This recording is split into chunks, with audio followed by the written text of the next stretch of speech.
요한복음 16장 5절부터 15절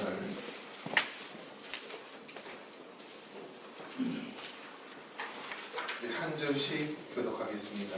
요한복음 16장 5절로 15절. 지금 내가 나를 보내신 이에게로 가는데 너희 중에서 나더러 어디로 가는지 묻는 자가 없고 도리어 내가 인자로 너희 마음에 진심이 가득하였다.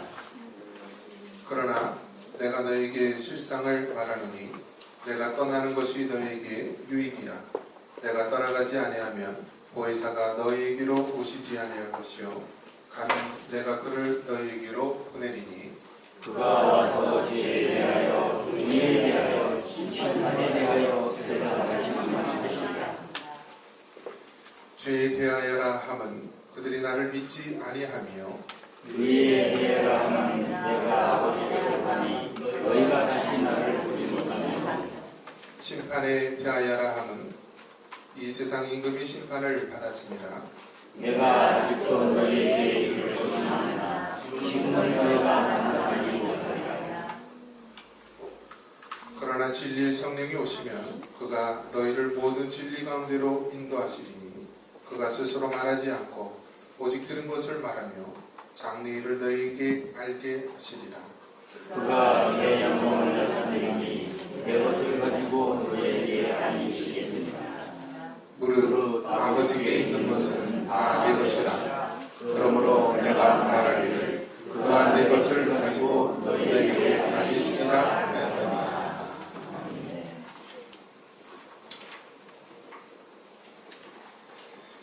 잘 되고 있습니다. 말씀과 성령의 능력으로 됩니다. 한번 따라해 봅니다. 성령님이 진리로 인도하리라. 여러분 소경을 인도하면 어떻게 될까요? 소경을 인도하면요, 얼마 가지 못해서 아주 웅덩이에 빠지든지 아주 큰 사고를 당하게 되죠. 그래서 이 등산이나 이 어떤 탐험이나 이런 것들을 할 때 제일 유능하고 또 경험 많고 잘하는 사람이 선두에 있습니다. 선두하고 제일 후미에 있는 사람들이 경험자고 산을 잘 타갖고 아는 사람이 이 선두와 승리에 있습니다. 그만큼 누가 인도하느냐에 따라서 정말 우리가 목표하는 대로 갈 수 있느냐 아니면 중간에 실패하고 마느냐라는 것이 결정이 됩니다. 그런 의미에서 오늘 보면은 누가 우리를 진리로 인도하신다고 말씀하시나요? 성령. 그래서 우리가 구체적으로 얘기한다면 성령 하나님이다라고 말씀드릴 수 있습니다.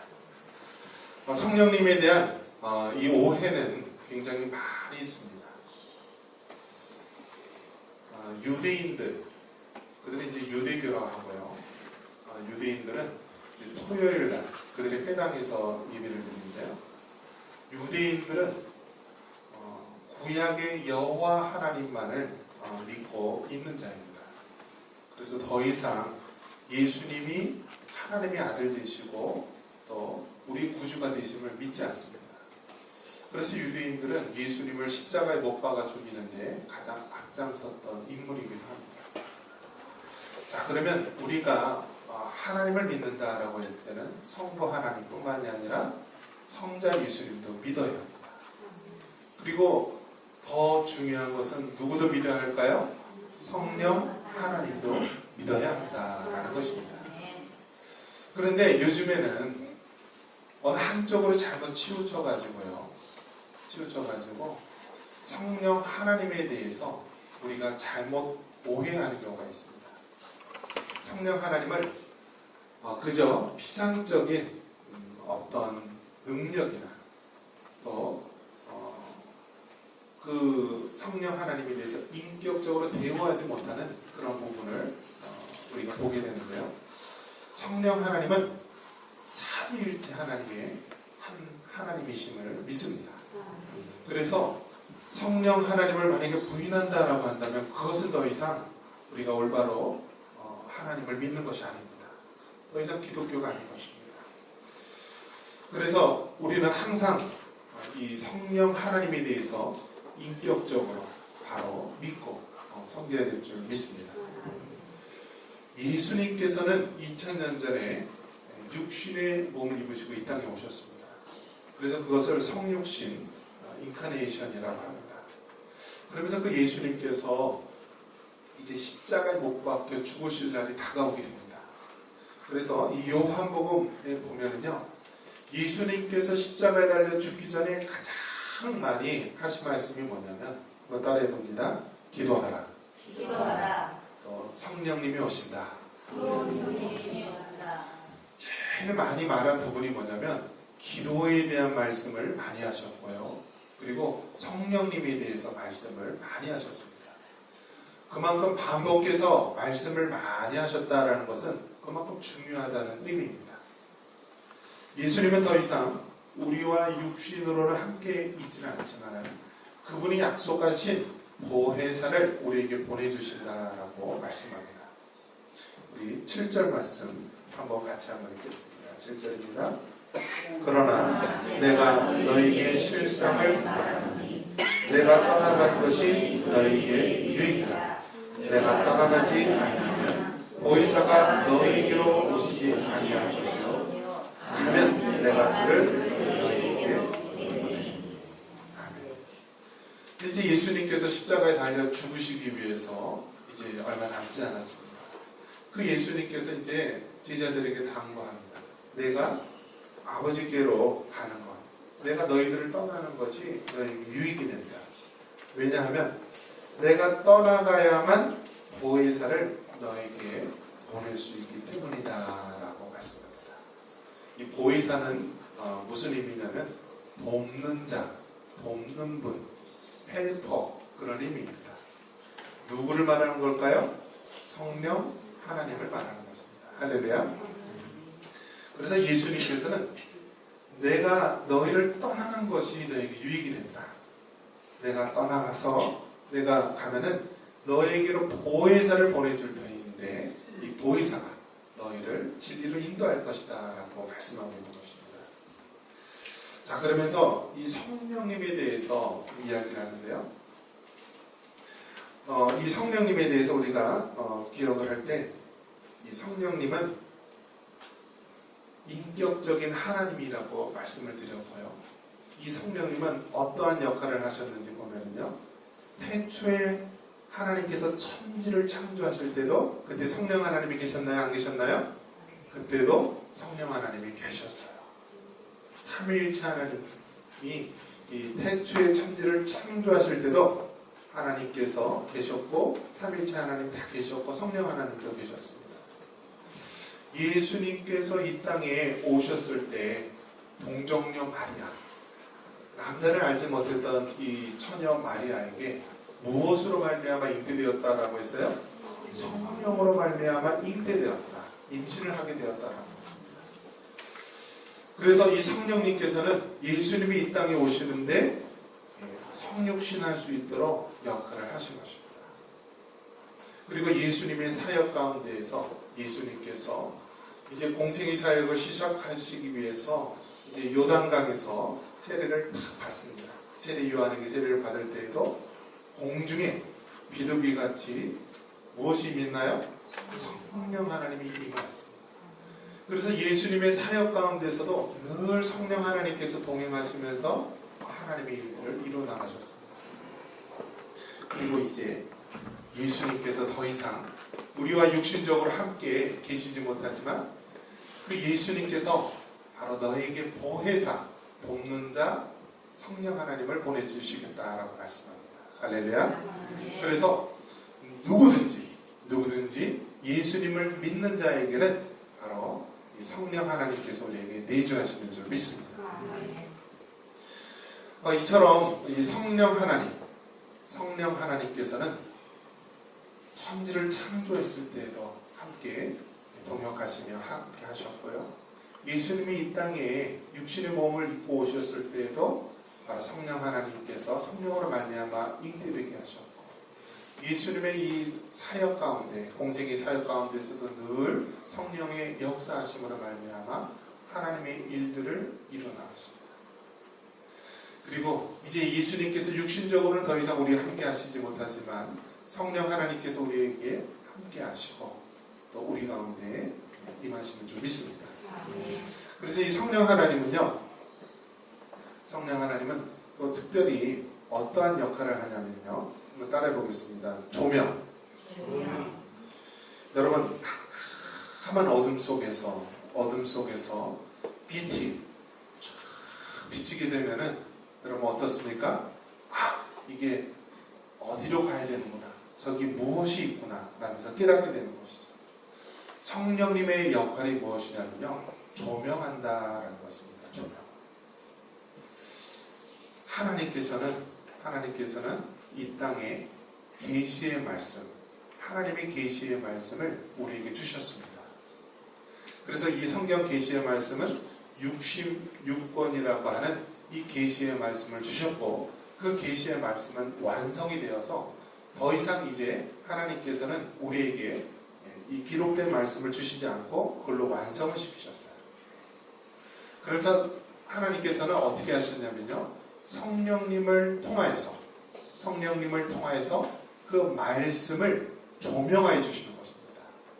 조명하여 주셔서 이 말씀으로 하여금 깨닫게 하시고요, 생각나게 하시고 이 말씀을 따라 살아갈 수 있도록 늘 우리에게 힘을 주시는 하나님이십니다. 그래서 이 성령님이 이 조명하시는 이 역사를 우리는 삶 속에서 늘 경험하고 있습니다. 우리가 사도신경에 보면은요, 이 성령님의 사역에 대해서 우리가 계속 이어서 보면은요, 자, 성령을 믿사오며라고 고백을 하고 있습니다. 성령을 믿사오며. 사도신경은 크게 성부 하나님을 믿습니다, 성자 예수님을 믿습니다, 성령 하나님을 믿습니다 라는 고백입니다. 그러면서 성령을 믿사오며 라면서 성령의 구체적인 사역에 대해서 두 가지를 얘기하고 있는데요, 한번 따라해봅니다. 교회에 대한 사역, 구원에 대한 사역. 이 성령 하나님은 교회에 대한 사역과 개인의 구원에 대한 사역을 하나님께서 지금도 일하시고 계십니다. 먼저 교회에 대해서는 뭐라고 얘기하고 있나요? 사도신경에 나와 있듯이 성령을 믿사오며 거룩한 공회와 라고 말씀합니다.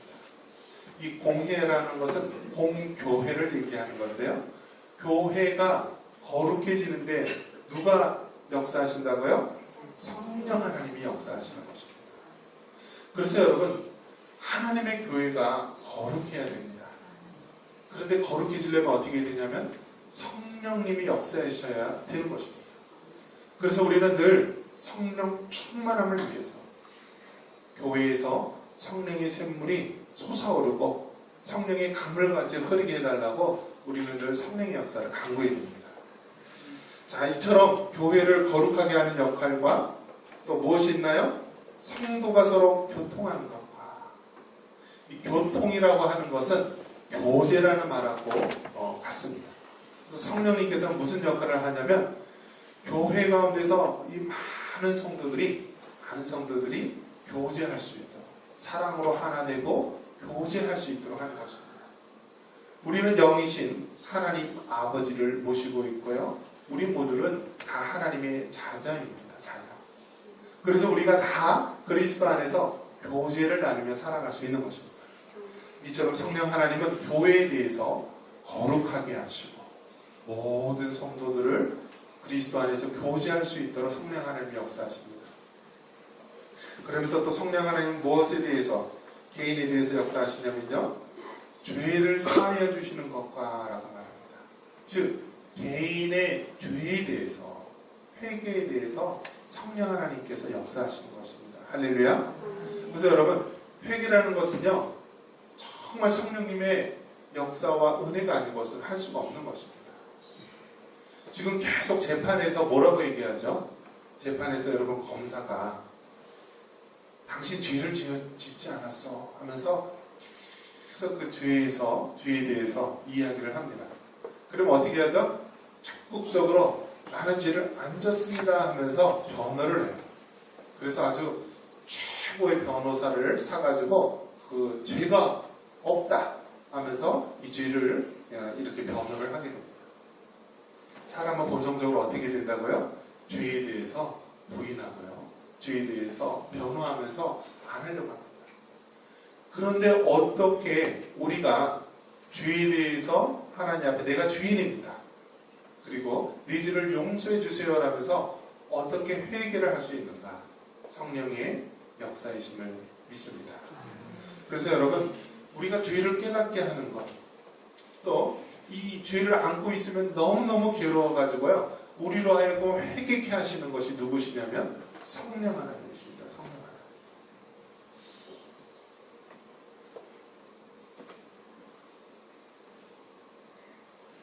하나님. 예수님을 믿은 다음에 달라진 것이 있으면 무엇이냐면요, 싸운 다음에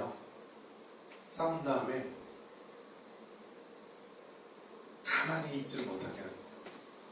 성령 하나님께서 너무나 슬퍼하시고 그러기 때문에 싸운 다음에 어떻게든지 가서 잘못을 구하고 용서를 하고 화해하도록 만드는 것이 바로 성령 하나님입니다.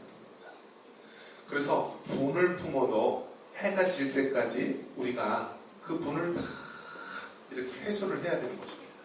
왜냐? 우리 안에 누가 계시다고요? 성령 하나님이 계시기 때문입니다. 그리고 성령 하나님께서는 어떠한 역할을 하시나요? 몸이 다시 사는 것과, 이것을 뭐라고 하냐면 부활이라고 하죠. 따라해 봅니다. 부활. 그래서 몸이 다시 사는 것, 이것은 부활에도 성령 하나님이 역사하시고 또 영원히 사는 것을 믿사옵나이다. 이것을 영생이라고 합니다. 부활과 영생, 영원히 사는데 누가 역할을 하신다고요? 성령 하나님께서 역사를 하시는 것입니다. 예수님께서 이 요한복음 16장에 내가 너희를 떠나는 것이 너에게 유익하다. 왜냐하면 내가 떠나야만 보혜사 성령 하나님을 너에게 보내주기 때문이다.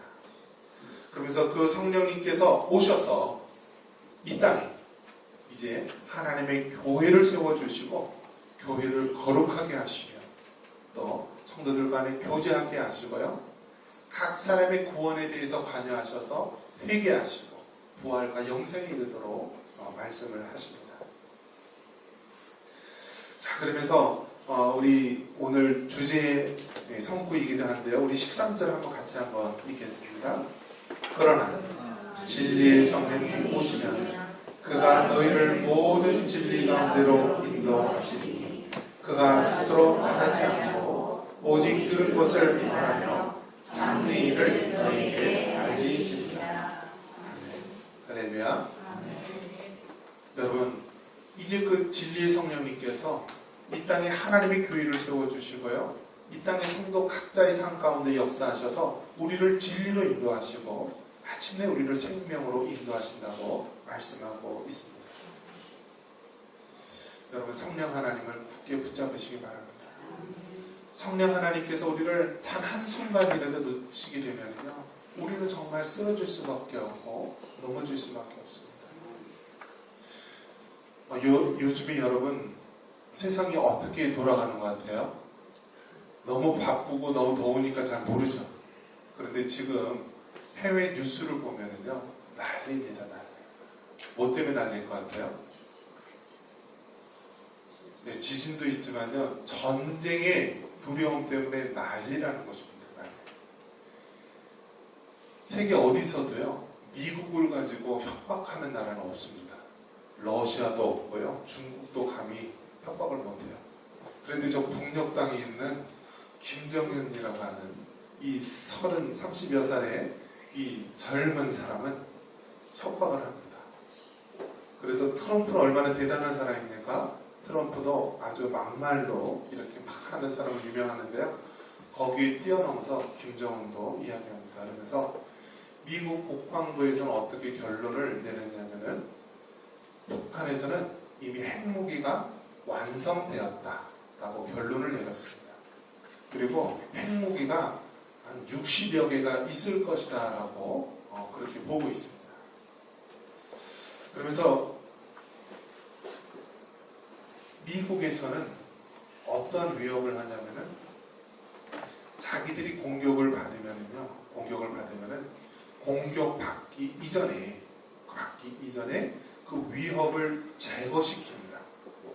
그것이 예측해서 전쟁을 미리 일으키는 것이죠. 예측 전쟁. 과거에 케네디 대통령 때요. 밑에 있는 그 나라에서 미사일로 위협을 하기로 러시아의 미사일을 가지고 위협을 하려고 했죠. 그러니까 전쟁을 불사하면서 그 모든 것들을 감내했습니다. 근데 지금은 어떠나요? 북한의 ICBM이 이제 미국의 본토까지 가게 되고요. 또 북한의 잠수함을 타고 또 이렇게 미사일을 발사하면요, 얼마든지 미국 전역에 타격을 할 수가 있습니다. 미국의 전략 비행기나 이런 것들이 괌에 있습니다. 괌, 태평양 한가운데 있는 섬이 괌에 있는데요. 거기서 북한이 잘못된 행동을 하면 항상 전략 폭격기를 이렇게 동원하고 전략 무기들을 동원하면서 하는데요. 김정은이가 뭐라고 공언을 했냐면 이 괌이라는 그 미국의 이 나라죠, 섬. 이 괌을 중심으로 해서 여기서 아예 포위해서 미사일을 쏴겠다. 그래서 회복을 합니다. 그래서 미국의 CNN, BBC 방송에서는요, 계속 나오는 게 노스코리아만 나옵니다. 노스코리아. 과연 어떻게 될까 하는데요. 정말 이상하게 남한에서는요, 우리 대한민국에서는 정말 전쟁의 위협에 대해서는 전혀 이야기를 하지 않고 너무나 평온한 가운데 북한과 대화를 해야 된다 하면서 지금 세상과 우리나라의 분위기가 정반대로 돌아가고 있습니다. 여러분, 역사의 주관자는 하나님이십니다. 정말 북한이나 또 미국이나 다른 나라에서 정말 판단을 잘못해서 스위치 하나 잘못 누르면은요, 정말 이 세상이 불바다가 될 수가 있고 어떻게 변할지 모릅니다. 성령 하나님이 도와주시라고 합니다. 예수님께서 우리에게 보혜사 성령님을 보내주시고 그가 우리를 도와주시겠다라고 말씀합니다. 여러분, 예수님께서 이제 제자들과 떠나면서 가장 많이 하신 말씀이 뭐라고 했습니까? 기도에 대한 말씀하고요, 성령님에 대한 말씀을 많이 하셨습니다. 마지막 때 우리가 정말 얼마나 위협 가운데 있습니까? 우리는 정말 태평한 가운데 있지만은요, 지금 막 세계에서는 난리입니다. 언제 전쟁이 일어날지, 언제 무슨 일이 터질지 지금 다들 긴장을 하면서 지금 바라보고 있는 때입니다. 여러분, 우리가 마지막 때 기도해야 되고요, 마지막 때 더욱더 성령님을 의지하기 바랍니다. 지금 마지막 희망은 이 땅에 있는 교회입니다. 하나님께서 성령님을 통하여 교회를 세우시고요, 각 성도들의 삶 가운데 성령님이 역사하셔서 하나님의 일들을 이루어 나가실 것입니다.